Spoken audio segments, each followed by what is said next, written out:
Welcome. Today we're talking about bacon. Is uncured bacon just a marketing trick? Grab a cup of coffee and let's have a little chat.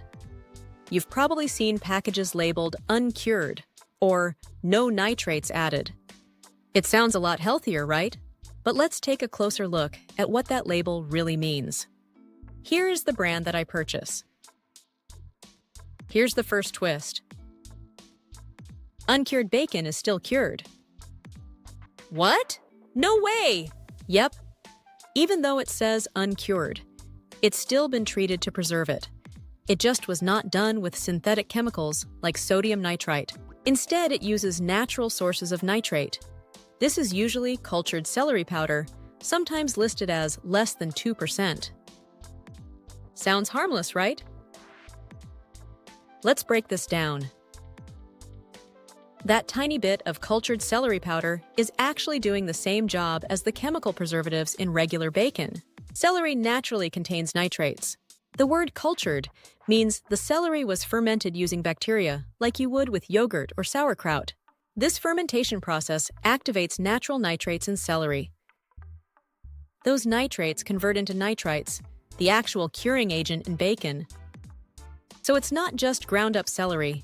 It's celery that has been fermented and dried into a powder, concentrated with natural nitrites. When fermented or cultured, those nitrates become nitrites, the same compound used in synthetic curing. Nitrites help preserve the meat, prevent bacteria like botulism, and give bacon that pink cured look. So even though it says no added nitrates or nitrites, the fine print adds, except those naturally occurring in celery powder.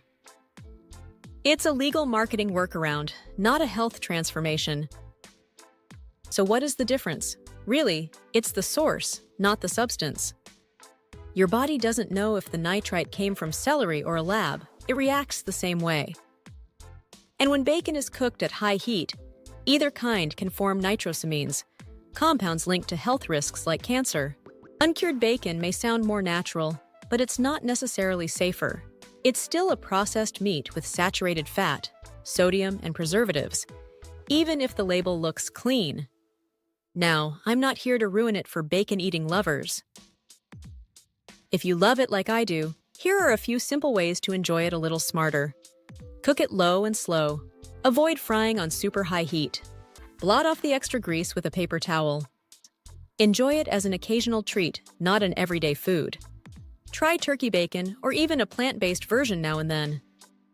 So next time you see uncured bacon on the shelf, you'll know what that label really means.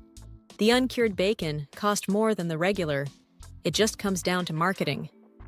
It's not a scam, but it's not a miracle food either. There is no difference except the price.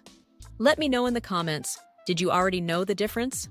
Don't forget to like, subscribe, and share if you found this helpful. Thanks for watching, and I'll see you next time here on Real Food, Real Life.